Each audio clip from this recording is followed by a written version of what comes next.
Hello student, आप लोग का वाहिनी क्लासेस में स्वागत है। आप लोगों ने जो फर्स्ट वीडियो समाज का देखा और जो सपोर्ट किया उसके लिए बहुत बहुत धन्यवाद। और आज हम लोग व्याकरण का टॉपिक लेकर आए हैं, उपसर्ग और प्रत्यय, जो कि आपके सामने बताया जा रहा है। आते हैं कि उपसर्ग क्या होता है। सबसे पहले उपसर्ग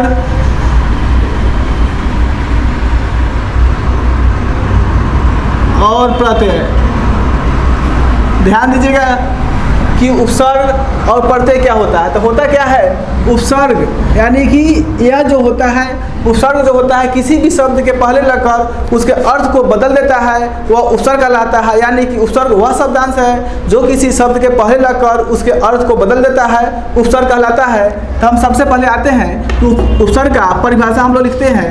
उपसर्ग होता क्या है, उपसर्ग वह शब्दांश है जो किसी शब्द के पहले लगकर उसके अर्थ को बदल देता है। यानी कि उपसर्ग वह शब्दांश है जो किसी शब्द के पहले लगकर उसके अर्थ को बदल देता है। यानी कि कहने का मतलब क्या होता है कि उपसर्ग के जब लगता है तो उसके पहले भी वह शब्द का कुछ अर्थ होता है, लेकिन जब उपसर्ग उस शब्द के पहले लग जाता है तो वह उसके अर्थ को बदल देता है। यानी कि जैसे मान लीजिए कि होता है वन का मतलब क्या होता है कि वन का मतलब होता है जंगल, लेकिन इसके पहले अगर उपसर्ग हम उप लगा देते हैं तो क्या हो जाता है उपवन। उपवन का मतलब क्या होता है बगीचा। यानी कि पहले जो शब्द था वन था, लेकिन इसके पहले जो उप लग जाता है इसके कारण अर्थ इसका बदल जाता है। और उपसर्ग वही शब्दांश होता है जो किसी शब्द के पहले लगकर उसके अर्थ को बदल देता है, उसे हम उपसर्ग कहते हैं या उपसर्ग वह कहलाता है। अब आते हैं इसके एग्जाम्पल को देखने का प्रयास करते हैं। दो तीन और ले लेते हैं। जैसे कि मानते हैं कि हार, कोई शब्द दिया हुआ है हार। हार का मतलब क्या होता है कि हार जाना। अगर इसके पहले हम लोग उपसर्ग लगा देते हैं प्र, तो इसका अर्थ क्या होता है प्रहार। यानी कि किसी भी व्यक्ति पर या किसी भी चीज़ पर प्रहार करना, मारना, उसको क्या कहलाता है, प्रहार कहलाता है। यानी कि उपसर्ग वह शब्दांश है जो किसी शब्द के पहले लगकर उसके अर्थ को बदल देता है। यानी कि यहाँ पर क्या हो गया, यह जो शब्द होगा प्र और यह जो शब्द होगा उप, यह कहलाता है आपका उपसर्ग। यानी कि अगर कोई भी शब्द दिया हुआ है तो उसके अर्थ को सबसे पहले समझने का प्रयास करेंगे और उसके आगे वाले अक्षर यानी कि पहले वाले जो शब्द दिया होगा उसको हटाकर उसके अर्थ को देखेंगे। अगर उसके पहले वाले शब्द को हटाने के बाद कुछ अर्थ निकलता है और फिर उसके पहले वाले अर्थ को जब जोड़ देते हैं तो कुछ और अर्थ निकलता है। यानी कि उपसर्ग वह शब्दांश है जो किसी शब्द के पहले लगकर उसके अर्थ को बदल देता है, वह उपसर्ग कहलाता है। अब आते हैं कि प्रत्यय क्या होता है।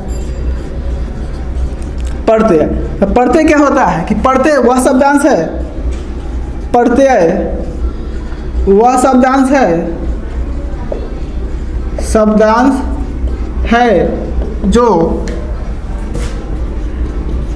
किसी शब्द के अंत में लगकर उसके अर्थ को बदल देता है। यानी कि उपसर्ग हम लोग पढ़ लिए कि उपसर्ग वह शब्दांश है जो किसी शब्द के पहले लगकर। शब्दांश का अर्थ आता है कि शब्दांश का अर्थ क्या होता है। शब्दांश का अर्थ होता है कि शब्द का अंश, यानी कि शब्द का एक छोटा सा भाग।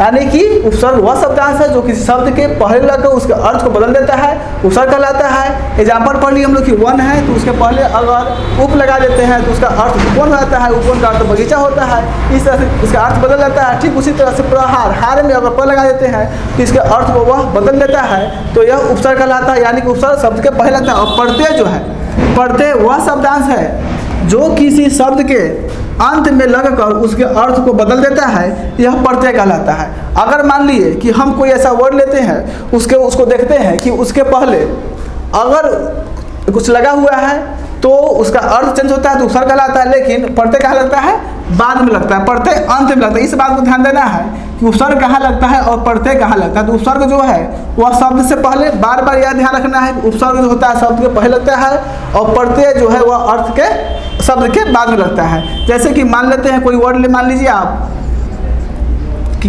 यहाँ पर मान लीजिए सम।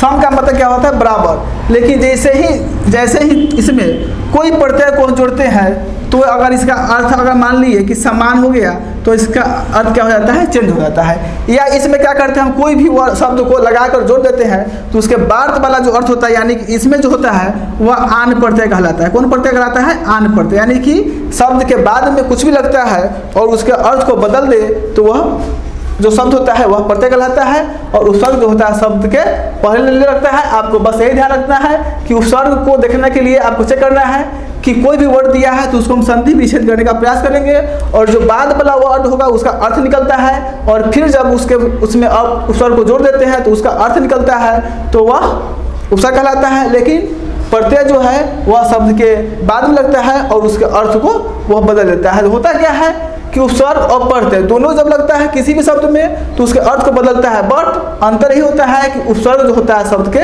पहले लगता है और प्रत्यय जो होता है शब्द के बाद में लगता है। और इस तरह से हमें विश्वास है, पूर्ण विश्वास है कि आप लोगों को उपसर्ग और प्रत्यय समझ में आ गया होगा।